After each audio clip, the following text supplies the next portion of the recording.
Hello friends, welcome back to my channel Deep classes. आज के video का हमारा टॉपिक है ठकुरी बाबा की चारित्रिक विशेषताओं पर प्रकाश डालिए। आज के वीडियो में हम इस क्वेश्चन के आंसर को जानेंगे, लेकिन उससे पहले आप हमारे चैनल पर नए हैं या आपने अभी तक हमारे चैनल को सब्सक्राइब नहीं किया है तो इसे सब्सक्राइब कर लें, जिससे हमारे सभी वीडियो के नोटिफिकेशंस आप तक पहुंच सके। साथ ही MHD से रिलेटेड अदर वीडियोस के लिए आप हमारे चैनल की प्लेलिस्ट में जाकर उन्हें देख सकते हैं।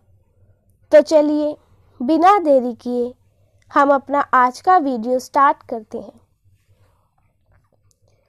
ठकुरी बाबा भाट वंश में उत्पन्न होने के कारण सहज प्रसूत कवित्व प्रतिभा के धनी थे, किंतु यह प्रतिभा उनके व्यक्तित्व के विकास की साधिका न बनकर गतिरोध करने वाली ही सिद्ध हुई।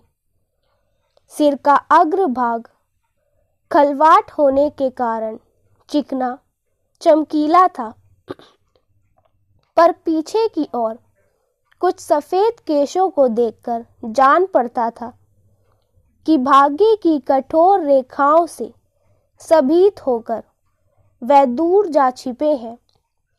छोटी आंखों में विषाद, चिंतन और ममता का ऐसा सम्मिश्रित भाव था जिसे एक नाम देना संभव नहीं। लंबी नाक के दोनों ओर खींची गई गहरी रेखाएं दाढ़ी में विलीन हो जाती थी। ओठों में व्यक्त भावुकता को विरल मूर्छे छिपा लेती थी और मुख की असाधारण चौड़ाई को दाढ़ी ने साधारणता दे डाली थी। सघन दाढ़ी में कुछ लंबे सफेद बालों के बीच में छोटे काले बाल ऐसे लगते थे जैसे चांदी के तारों में जहां तहां काले डोरे उलझकर टूट गए हों। स्फूर्ति के कारण शरीर की दुर्बलता और कुछ झुककर चलने के कारण लंबाई पर ध्यान नहीं जाता था। नंगे पांव और घुटनों तक ऊंची धोती पहने जो मूर्ति सामने खड़ी थी, वह साधारण ग्रामीण वृद्ध से विशेषता नहीं रखती थी। आंतरिक व्यक्तित्व। ठकुरी बाबा के आंतरिक व्यक्तित्व का चित्रण लेखिका ने बड़े आकर्षण ढंग से चित्रित किया है। वह नैसर्गिक कवि होने के कारण प्रकृति से भावुक थे, जिस कारण लौकिक जीवन संग्राम में वह सफल रहे। ठकुरी बाबा का जन्म भाट वंश में हुआ था। भाटों का व्यवसाय अपनी कविता के द्वारा राजा महाराजाओं की वंश परंपरा, उनके पूर्वजों का यशोगान करते हुए उनकी प्रशंसा करना रहता था। इसके बाद उन्हें राजाओं से अच्छा पुरस्कार मिला था, परंतु अंग्रेजी राज्य की स्थापना के पश्चात भाटों की वृद्धि मारी गई। उनकी कवित्व शक्ति का उपयोग केवल मनोविनोद रह गया। वह धमनियों के पास जाते, उन्हें अपनी कविता सुनाकर प्रसन्न करते और 2-4 आने जो वहां से मिलता उसी से संतुष्ट होते। जो लोक व्यवहार में निपुण होता है वही जीतता है, पर कविता करने वाला भावुक होता है, उससे व्यवहारिकता दूर भागती है। इस कारण ठकुरी पिता के चाहने पर भी नीति तंत्र में दक्ष न हो सके। सौतेले भाई बड़े थे, घर द्वार उनके अधिकार में था। फलस्वरूप ठकुरी एक प्रकार से उनके अवैतनिक दास हो गए। बदले में केवल भोजन वस्त्र पाते थे। पति का पत्नी के प्रति क्या कर्तव्य होता है, इसके प्रति वे जागरूक ना थे। घर में उनकी दशा एक दास की सी थी। विवाह हो जाने पर पत्नी भी दासी की भांति जेठ जेठानियों की चाकरी करने लगी और वैवाहिक जीवन असफल रहा। ठकुरी विवाह होने के पश्चात गृहस्थ हो गए थे। उन पर पत्नी का भी उत्तरदायित्व आ गया था। इसीलिए प्रयत्न करके अर्थोपार्जन करना चाहिए था। उन्हें लोग विरहा गाने आमंत्रित करते, पर 150 रुपया देने की शर्त पर नहीं। न ठकुरी ने इस प्रकार का पारिश्रमिक कभी मांगा। भावुकतावश वह जो भी बुलाता उसके यहाँ चले जाते। कभी किसी के खेत की रात भर रखवाली करते, कभी 12 मासा सुनाने, कभी आला उदल की कथा गाने मीलों पैदल जाते। होली के अवसर पर कबीर सुनाते, पर मिलता क्या था? कोई सत्तू बांध देता तो कोई तिल गुड़। कन्या का जन्म होने पर प्रसूति ज्वर से पीड़ित पत्नी का ठीक उपचार न होने से देहांत हो गया। इसने ठकुरी के हृदय को हिला दिया था। वह पत्नी वत्सल तो न बन सके, पर पुत्री वत्सल अवश्य बन गए।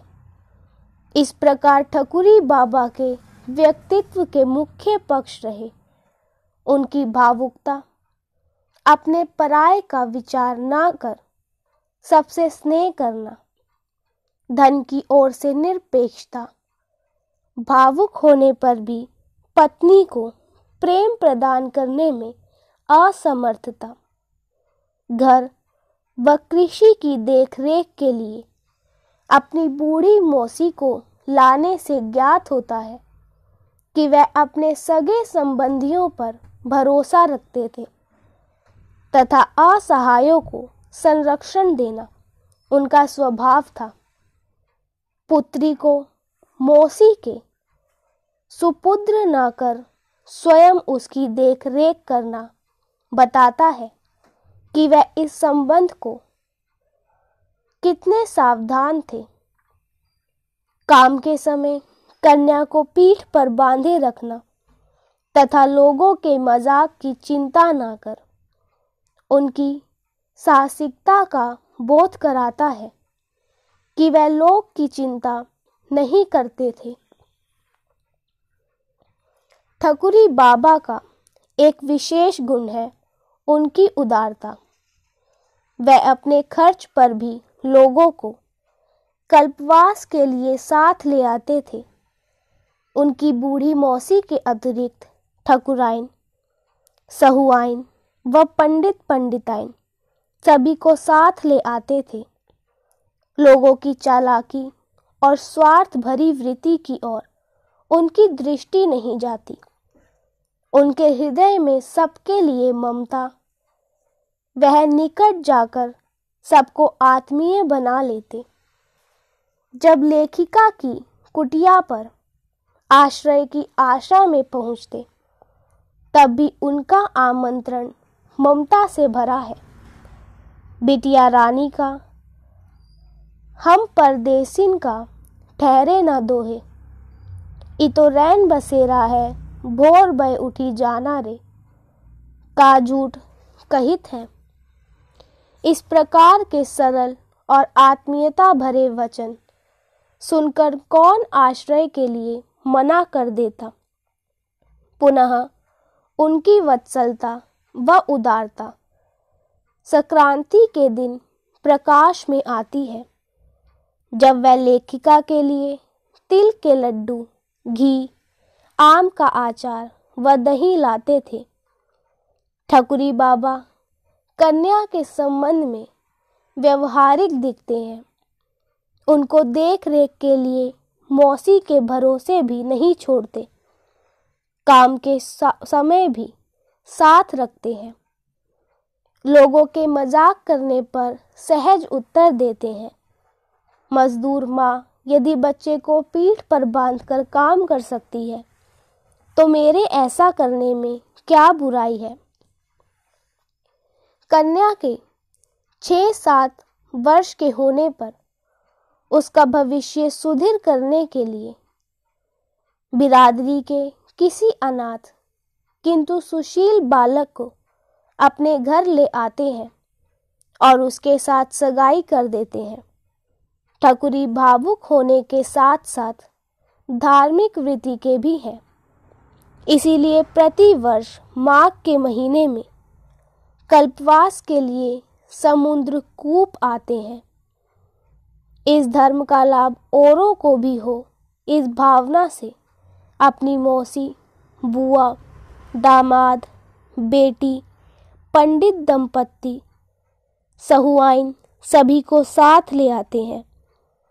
भक्ति भावना भी उनके हृदय में कूट कूट कर भरी है। भजन कीर्तन में तन्मय हो जाते हैं। वह संसार की नश्वरता के प्रति जागरूक है, उसे एक रैन बसेरा से अधिक नहीं मानते, इसीलिए जीवन के प्रति अधिक स्नेह नहीं है। वह बहुश्रुत है, उन्हें सूर, कबीर आदि भक्त कवियों के पद कंठस्थ हैं और वह सस्वर गाते हैं। वह सरलता, अपरिग्रह, सज्जनता, उदारता, स्नेह, ममता की प्रतिमूर्ति थे। इसी के साथ हमारा आज का वीडियो यहीं खत्म होता है। वीडियो पसंद आया हो तो वीडियो को लाइक एंड शेयर करें और चैनल को सब्सक्राइब करना न भूलें। Thank you for watching.